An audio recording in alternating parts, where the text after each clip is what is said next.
The story of the affair. Our marriage was wholesome and true, pure and perfect.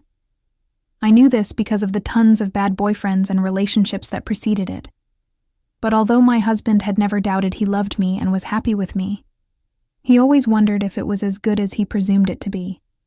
He'd never had a relationship before to know if what we had was happy, normal, or indeed not as good as it should be. My husband had never fancied anyone before.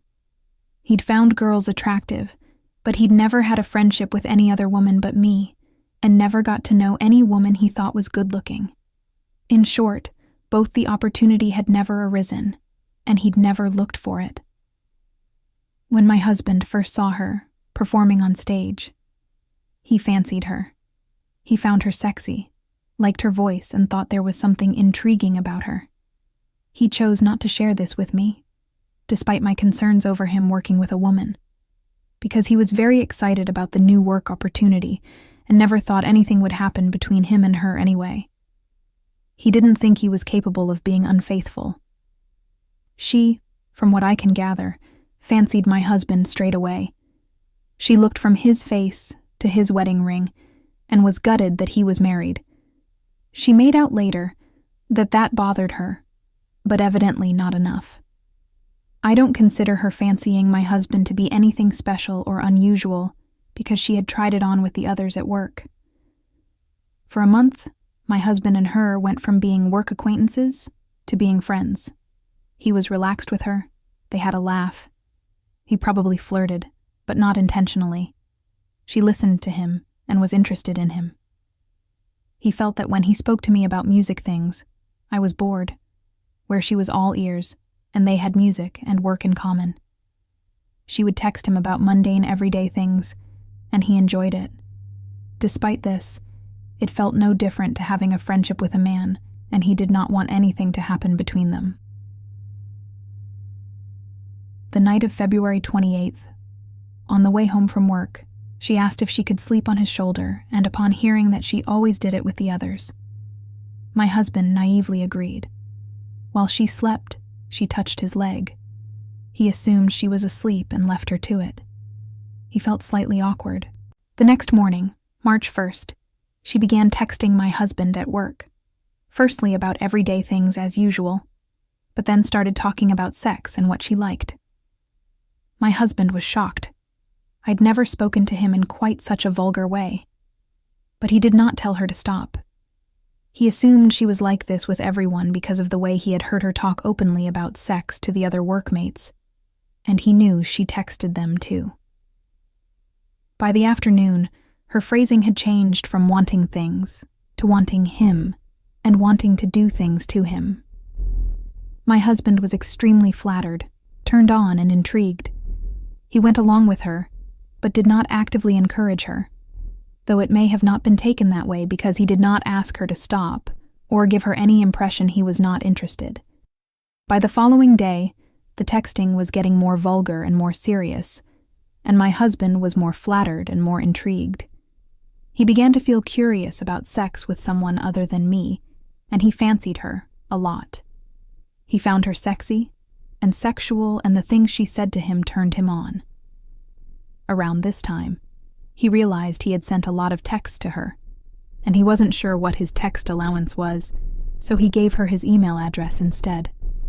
At this point, although he knew I would be angry if I found out what had been happening, he didn't feel like he'd betrayed me. The Wednesday morning brought from her a straightforward proposal. She told him she had an open marriage, and that she wanted no-string sex with my husband. She told him nobody need know, no harm would be done, and he believed her. She made it sound easy, and my husband agreed to it. In one respect, he wanted it, and wanted her. But he also felt things had gone too far already, and he worried about the consequences in their friendship, and at work, if he turned her down.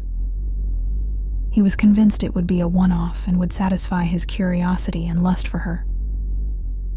He did not spend much time thinking it through, but dived in feet first.